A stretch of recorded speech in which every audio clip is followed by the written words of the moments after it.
Hello and welcome to this episode of the Humans of Horses podcast. My name is Elle and I'm otherwise known as the Cognitive Equestrian on Instagram. I'm also the human of three wonderful horses, Fion, Zirconia, and Morgan. Now, first of all, I just want to sort of address the elephant in the podcast room right now and point out that I have just not recorded or edited or published a podcast in quite a long time. I do have some amazing guests that I have recorded with, whose episodes are not out yet, and they include the wonderful Brittany Ashworth, Michelle Bannock, Nikki Sharp again, who we revisit with, and Remy Burley. So, to all of you who are listening, who love those humans, but also who don't know who they are, do keep an eye out because they will come into this space at some point, as and when I have time to edit. Now, normally I would edit filling in my logbook for flying, because I'm a little bit old school. So as pilots we have to log all of our hours that we do on an airplane. Um, and it's just basically a record of like how many hours we've done in total, in various formats. And I actually still do mine manually. So normally when I'm editing, I sit there writing out my logbook, and editing at the same time. However, those of you who follow me on Instagram and also who know me personally will know that I have been undergoing the training course to become an airline captain, and it has not been going well. And I do want to talk about it at some point, but I also don't know if that's something that people want to hear about. So feel free to actually just drop me a message and say, hey, yeah, that would be really good to hear about it, because I'm completely open to talking about it. In my line of work, a lot of people are uncomfortable with failure. A lot of people hide their setbacks, and don't bring them into the open space because I think a lot of people are concerned how other people will then perceive them. Whereas me, I kind of just own my journey, whether it's good or bad. I own it, and I use good and bad in, yeah, it's not exactly what I mean, but yeah, it's not how I want to articulate that, but it's just what comes to mind right now. And anyway, so I do want to talk about it because I think it's a very vulnerable story. It's a very honest story, and hopefully also just creates empathy. And yeah, maybe even if you aren't pilots, which probably most of you aren't, maybe you're able to take something away from that story. But that's not the story I want to tell in this podcast space. Because what I do want to do is just give a little shout out to Rachel Scott Hayward, who is on Instagram as RSH Equine Connection. So that's actually RSH_Equine Connection, because she found me via the one of the Warwick Schiller groups that I posted in recently, because I was talking about how my horses, specifically Fion, since moving to his new home, which is actually very close to Glastonbury, he basically points himself at the tor most of the day. And I posted about this in the Warwick Schiller group. But anyway, she then found me on Instagram and messaged me, and then found my podcast and listened to my podcast. So thank you, Rachel, for sharing how that felt for you. And yeah, basically, Rachel said she really enjoyed the episode where I read out my writing, because as I said, people don't always have time to read, but they do have time to listen, because yeah, you listen in the car, or if you're doing chores, or if you're, I don't know, mucking out your horses or something, then yeah, you tend to listen to things. So I wanted to circle back to reading out my writing. Now, since the last time I did this sort of episode, which was which one was it? Episode 15. I'm now not on Substack anymore, and the reason I'm not on Substack is because it felt like it was just becoming so flooded with other stuff. Like, it had been a space that was very much writing centered, but now it's shifting more and more to like other social media platforms, or at least that's how it felt for me. And it felt that, yeah, I was kind of drowning in that environment. So I stepped away from it, and I took a brave decision and a financial commitment to launch my own website, which I worked hard on to get up and running. It's called thecognitiveequestrian.com. And I have two membership websites on there that I brought to life in December. And one is called a free roamer, so that is a free membership. And that tends to be more my writing that is in response to things I experience with my horses on a kind of a daily basis. Although I haven't been writing much recently, but that's because of everything else going on in my life. Because I'm also moving house at the moment, so it's the second move in less than a year. And then the other part of the website is called the Inner Herd, and the Inner Herd is a paid membership. And my ultimate goal with it is to have at least 10 subscriptions to cover the costs of my podcast hosting and the website hosting. And once I reach, I think it's about 8 or 10 subscriptions, I then want to use any of the remaining income to actually then ask members of the Inner Herd to choose a charity to donate their extra income to. And I hope to cooperate with charities that focus on equine welfare. And I want to give that money to them, and hopefully also have a spokesperson from the charity on my podcast to talk about what it is they do. So that's my dream.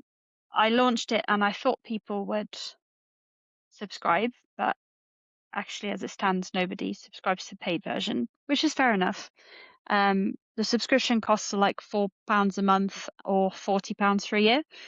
And you know, my writing does take time, and I do think I do quite a good job at it. So it is a goal of mine that I would like to be paid for my writing, but I don't want to make a profit from the writing. I want to give that money back to the Equine Collective, and just use it to cover my podcasting and website hosting costs as well. So if you do feel like subscribing, even as a free roamer, I'd love to have you on there. I'd love to have some feedback to hear how you find the website, what changes need to be done, and anything else you'd like to have on there.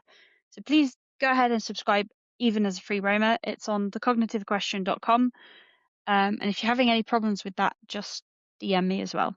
So yeah, I'm open for feedback, open for free subscribers. And in the meantime, to try and encourage you to subscribe to my website, I will also read out my writing on my podcast. So what I'm actually going to do is carry on from where I was last time, which was reading out what I published on Substack. And those writings are not actually on my website yet, because I plan to kind of revisit them and rewrite them. So all that to say, welcome back. Welcome back to myself. Welcome back to you. Welcome back to this space. And I hope that you enjoy listening to my writing. And as I have said before, I am not the best person at reading text out loud, but I'll do my best. So, just taking a quick sip of water, and I will dive in from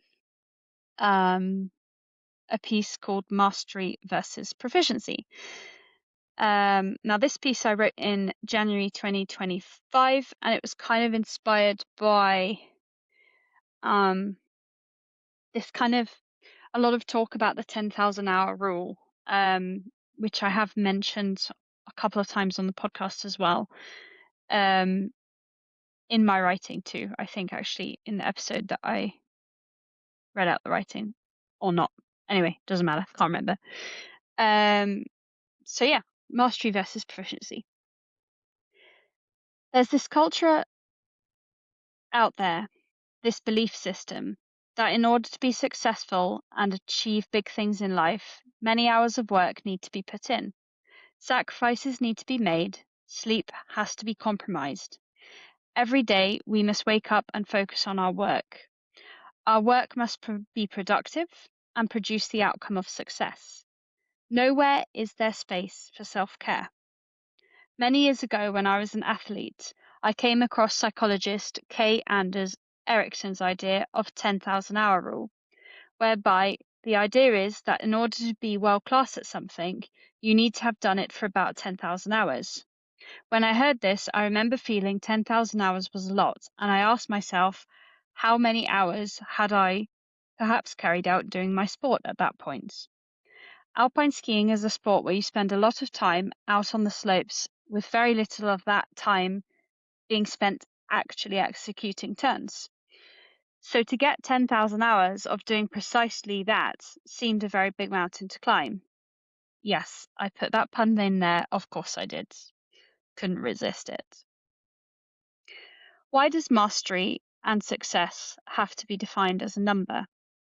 I came across the idea of 10,000 hours to achieve mastery and success once again recently, as I began to read Malcolm Gladwell's Outliers. And interesting, and on a side note, I didn't write this, a lot of people reference Malcolm Gladwell as being the person who came up with this idea of 10,000 hours, but actually it was Ericsson. So that's a little side note to my writing that I wanted to add in there. Anyway, I began asking myself, why does mastery and success have to be defined by a specific number? And why do we have to become a master of that thing in order to be world class at it? Also, how do we define what world class is? And who are Ericsson and Gladwell to be authorized to put a number on mastery and success? Why should it matter so much? In pursuing mastery, in pursuing world class, I lost myself. I'm not going to answer those questions here that I've just gone through because they're a bit more rhetorical than that. But what I will share is that mastery is a big word. It's a word that's very weighted. Being world class is also a big thing. I wanted nothing more than to compete on the World Cup Tour in alpine skiing and to go to the Olympics. I worked unbelievably hard, but also so have many of my peers who did achieve those two goals of mine, those two dreams that I had ever since I was a 4-year-old child. They achieved them and I didn't. But as I was working towards them, I was working too hard. I let sport consume my life. I was too motivated, too dedicated, too driven, too everything. I had no balance. Everything I did it because I inherently believed it would be of benefit to my skiing career and my athlete identity. In pursuing mastery, in pursuing world class, I lost myself. I became wrapped up in the black hole of going after those two things, seeing that the only way to get there was to ask for huge amounts of commitment in order to feel validated and to feel that I was good enough. But I was never good enough to myself. I never viewed myself as good enough. I was always falling short of that feeling and always chasing after it, longing for it. It doesn't matter how many hours you have of flying experience, by contrast.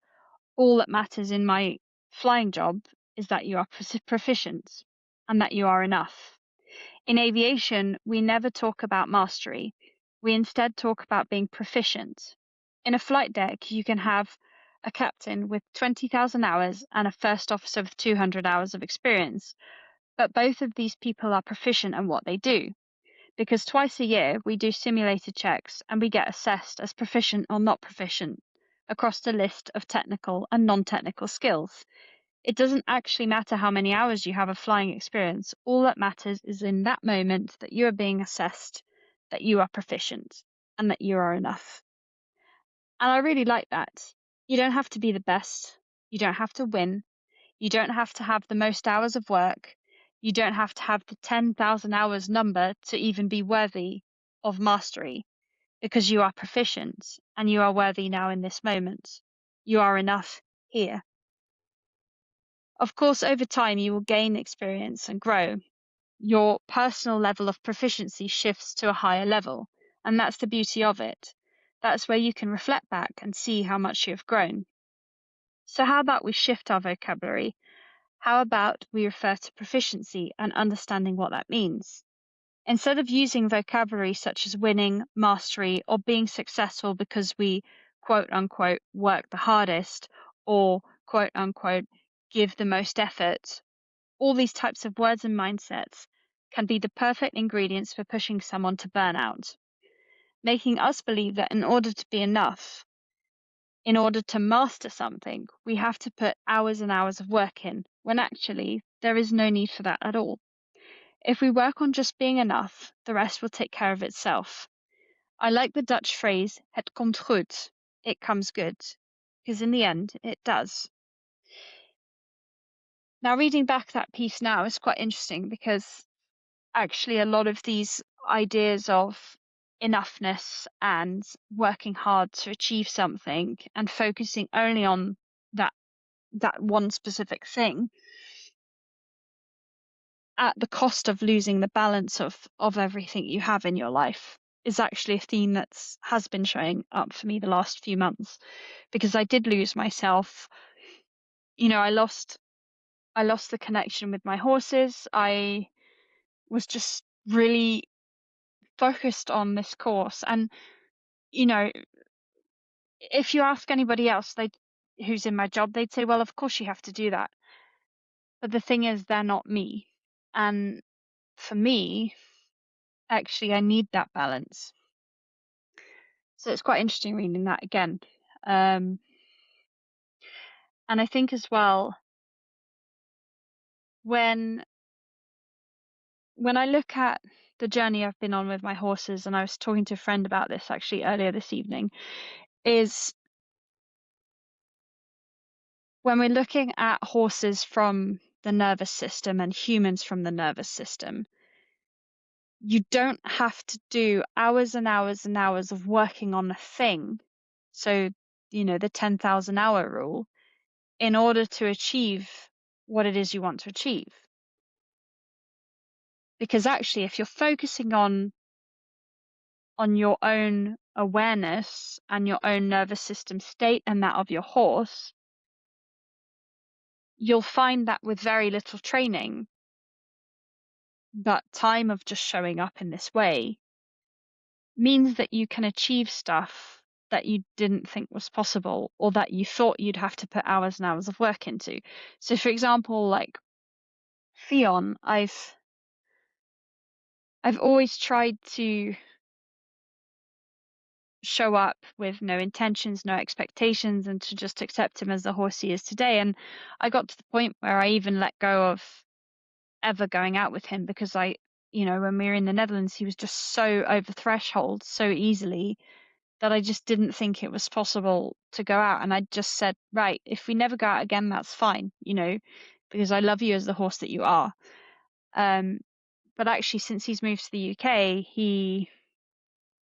we have gone out. I've gone out on a whole loop of a walk with my friend Rianne and Zia and Theon, and they did amazing. I've also ridden Theon very briefly in the lane by himself, and he is capable of doing stuff, but we've not spent hours training it. We've just changed his environment, and then because he now lives in the UK, so that does create change in itself. And I just see him as him and nothing more than that.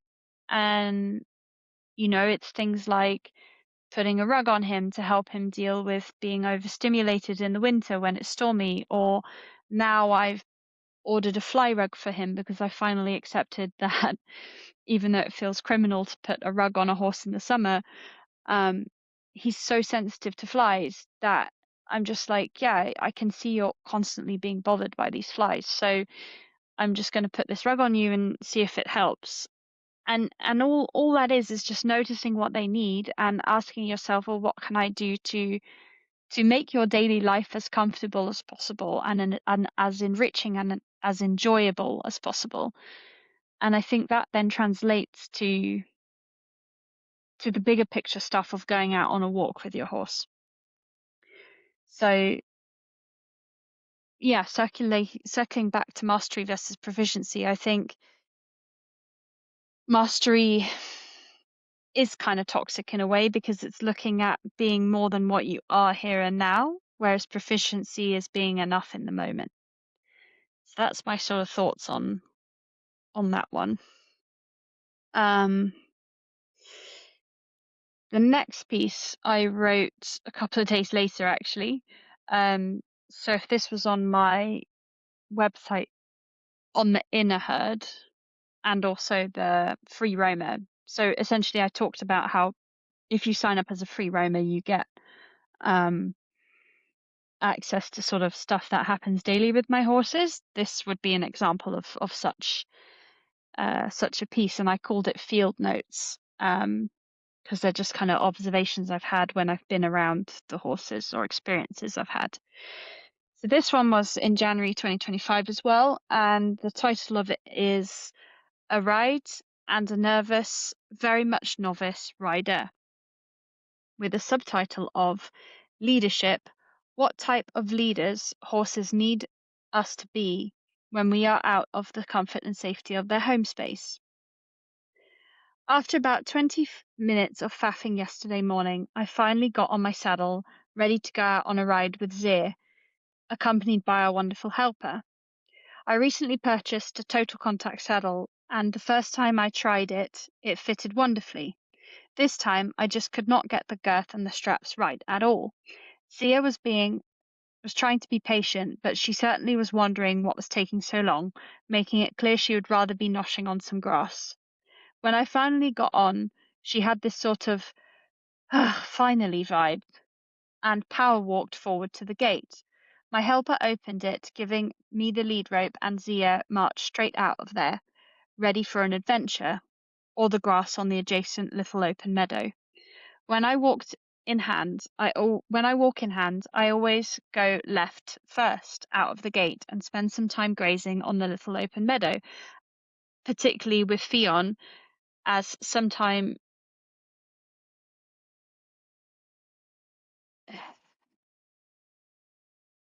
I just read this. I don't really understand what I wrote.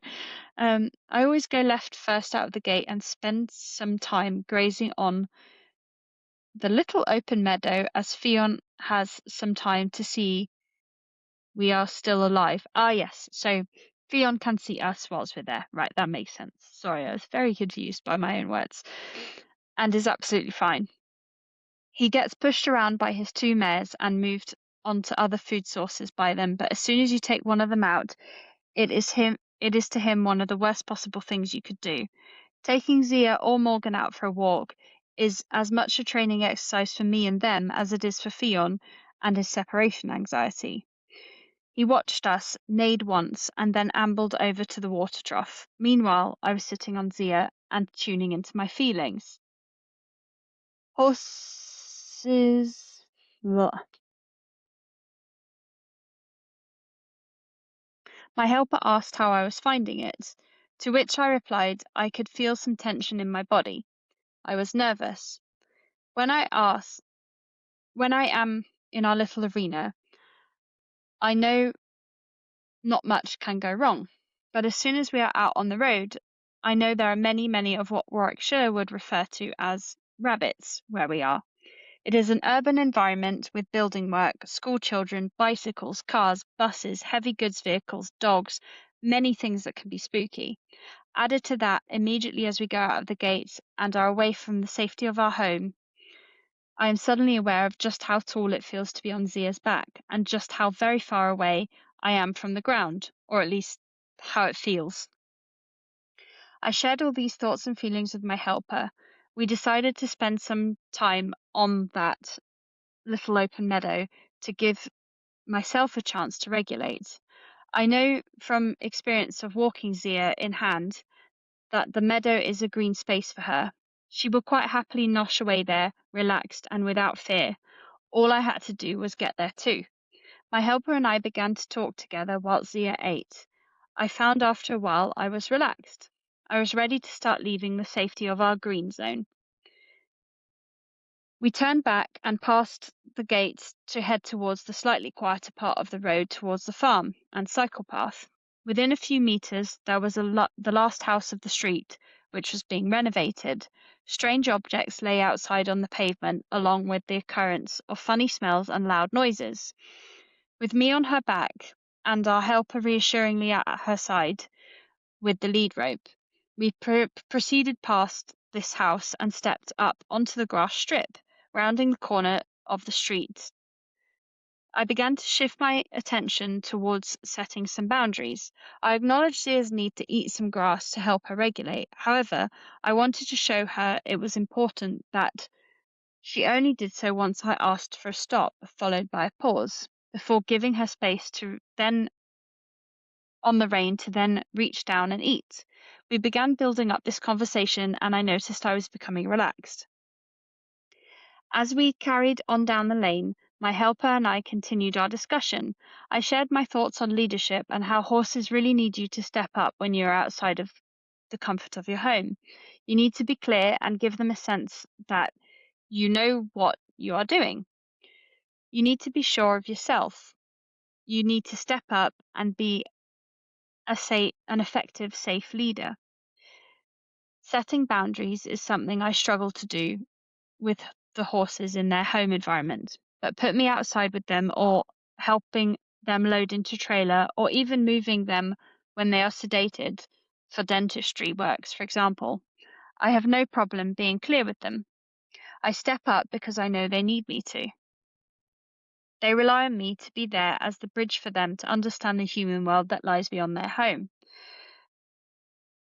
I used to be someone who was sitting adamantly in the positive reinforcement category. However, as I started to become more aware of horses' emotions and their nervous system state, I have seen in some circumstances when doing positive reinforcement, tension and stress can be created when they are offering a behavior no reward is being given and they can't work out what it is you are expecting from them. I have a place for positive reinforcement, and that is when I am teaching something new in the arena, or I have a dedicated play session where the floor is theirs. Objects are present and they are given the space to do what they would like to do with those objects. In those sessions, I really cultivate their creativity and it's so much fun. For the above reasons, I have found that actually works best for me and sits well with me is a combination of tools: positive reinforcement, pressure release, body work, energy work, thoughts and intentions, grounding, guiding, connecting, feeling. For me, a relationship with a horse has to come from a place of connection, awareness, and setting them up for success. When you are asking them a question and they aren't giving the answer you're looking for, you have to find a way to direct them to the right answer. Sometimes that may look like firmly showing them what they were offering was a no, and then redirecting their intention towards what gives a yes. So, for example, with the ride today, Zia was wanting to put her head down to eat, and I had to say no by holding my reins and not letting her just drop her head down. Rather than keep her head held up, I directed her intention towards moving forward, asked for a stop, paused, and then loosened the rein to allow the grazing to take place. There was something else I noticed whilst I was on this walk with Zia and my helper. My boots were making me uncomfortable and I felt unsafe. I was wearing my cheap green rubber wellies. They're fine when you're in the safety of your home, but I noticed out there I felt my feet easily slipping and losing contact with the stirrups. And because I felt that, I did not feel fully relaxed again after I noticed this unsafe feeling. Note to self, no wellies next time.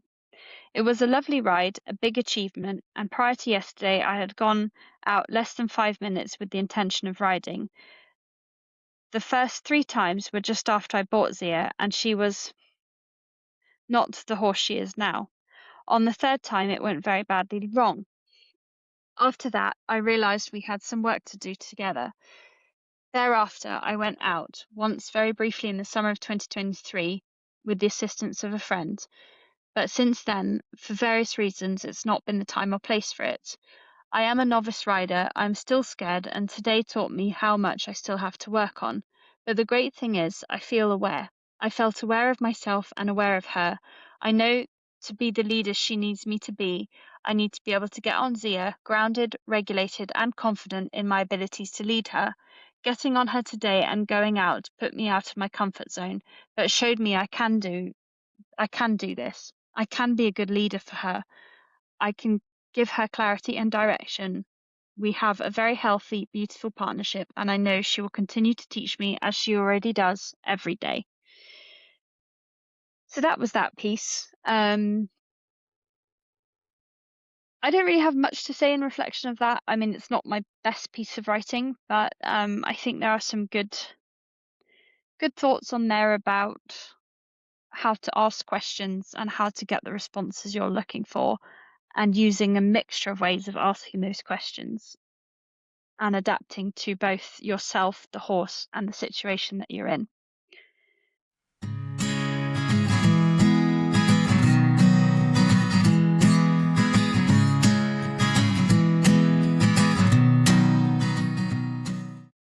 So I think I'll read one more piece of writing out for this episode. And this one was also another piece of January writing from 2025. And it's called Assertiveness. What role, if any, does it play in effective leadership? So this is one of those pieces where I kind of explore a concept on a greater level than just the horse-human relationship, and try and bring in the hybridity of my experiences as an athlete and as a pilot as well, and as a horse human, or human of horses. So the subtitle is How Teaching a Young Horse Boundaries Has Helped Me Become Better at Understanding and Using Assertiveness from a Place of Shameless Confidence. When you hear the word assertive, you may find the word bossy creeps into your brain. I have had this negative feeling around the word assertive for a while because I didn't want to come across as the bleep to people. That negative feeling stems from a particular experience I went through, yet, thanks to my growth and development as a horsewoman, I'm now able to apply it in positive ways as an effective leader, both personally and professionally. There was a time not so long ago that I went through something that led me to completely question who I was and how I came across to others. I have never shared this story publicly before until now. When you're training to become an airline pilot, the very last part of your training prior to applying to your first job involves several sessions in an airline simulator and some theoretical lessons. It is the point at which you first begin working with someone else to operate a flight from A to B. I did well on this part of my course as well as the other parts to graduate with a good overall performance across my flight training. I left flight school feeling ready to take on a job with an airline in the capacity of a first officer. 2 weeks after graduating, I was invited back to campus for an interview with an employer, and I was successful. All seemed to be going well until a message showed up on my Facebook messages. This message was from a friend. He had come across some information that he thought I ought to know, even though he knew it would be painful for me to hear. It had turned out my 2 flying partners that I had in the last part of my course had been saying some quite nasty things about me to other students. They had been telling stories of me shouting at them, getting overloaded, and performing poorly. Then, together with some of the other quote-unquote lads on campus, decided to make up further stories about how I only got my job because I slept with management at the institution, and that's also the reason why I was awarded the Best Pilot Award upon graduation. At the time, I had never even held hands with someone I was romantically interested in, let alone slept with anyone. I was shy and introverted, wanting a relationship, wanting to feel loved, wanting to be seen as beautiful by someone, but too afraid to try. So when I was told this information, I was hurt. A stabbing pain shot to my stomach. I felt sick.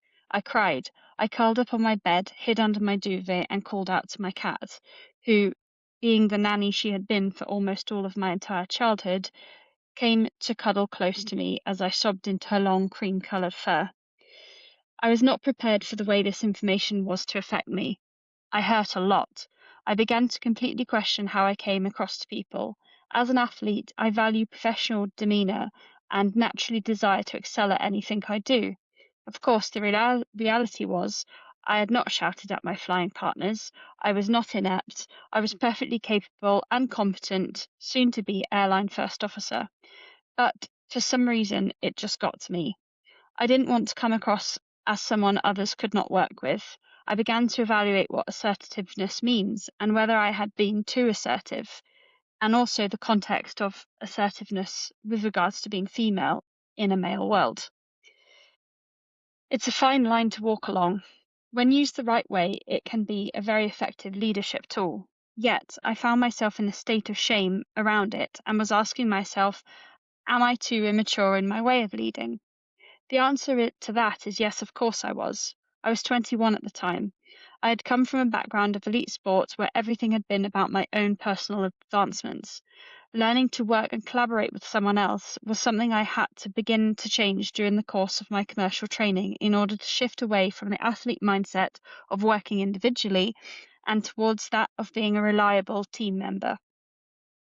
But that's the whole point of training, to learn and develop those skills, which I had done. I had laid the foundations for what I needed to do in order to step into the role of being an airline first officer. Now, almost a decade later, and in the process of growing out of my role as a first officer and into that of becoming a captain, I have a positive relationship with assertiveness. I recognize that when working in a dynamic environment such as a flight deck, sometimes when safety is at risk of being compromised, you need to step up and be assertive in order to prevent something bad from happening. So let's circle back to the question I posed at the beginning. What role does assertiveness play in effective leadership? Assertiveness, when used correctly, can be a very influential tool in effective leadership. It can help create an instant response from your team members and bring them back to the level of situation awareness that you require. It can also be used to set boundaries by not allowing others to misuse your kindness or good nature. It can give someone direction and clarity in a moment they might feel overloaded. It can be a form of protection from the judgment and influence of others. It can protect your values and principles. When used incorrectly, it can damage your interpersonal relationships and create tension between you and a team member. It can make people feel not seen, heard, or valued. It can cause someone to shut down rather than speak up. It can cause people to see you in a negative light. It can blind you to being able to understand others and prevent you from creating an emphatic environment. Assertiveness is a skill I'm working on developing and is something the horses are helping me become more comfortable with, particularly Morgan. I've struggled with being assertive and setting clear boundaries for them because I don't like the idea of using adversive interactions through body language or physical contact. However, when you watch horse-to-horse interactions, for example, Zirconia asking Morgan for space, she does not do things that cause physical harm to Morgan, but she uses her body language to clearly communicate where her boundaries lie and that Morgan has crossed them. Young horses need to learn these boundaries as they form a key part of herd etiquette. So, as one of the beings responsible for her development and maturation, she needs me to step up and be an effective leader that shows her the boundaries by using assertive body language to ask for space or emotional regulation when safety is potentially being compromised. For example, standing still in the middle of crossing a road may require me to swing the rope by her side to lightly tap her, as if I was a mare asking her to move with a nip of my mouth. I also need to be clear in my intention and believe in what I'm asking her in order for her to execute what it is I wish her to do. As I write this story to share it with you, I cannot help and marvel once again at the interconnectedness of our skills, who we inherently are as human beings. The place where we find our sense of self comes from a combination of our personalities and combined lived experiences. To every role and hat we put on, we bring our individuality with us. And from each role and hat we put on, we derive lessons of growth and development to feed back into our sense of self. Isn't that just the wonderful flow of human beingness? And I shall leave that there. I don't feel the need to explain that one in any additional detail. I hope you've enjoyed this episode, hearing my writing. And of course, please do feedback to me if you would like to hear more, or if you'd like to be a podcast guest yourself. I'm always willing to hear from anyone who'd like to come into this space and tell their story as the human of horses. Take care. Bye.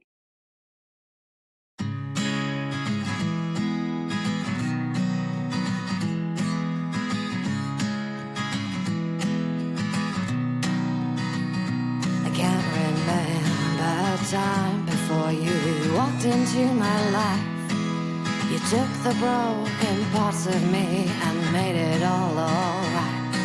There's an easiness to your grace that I will never know, and every day this feeling only grows, and every moment with you just bleeds into one.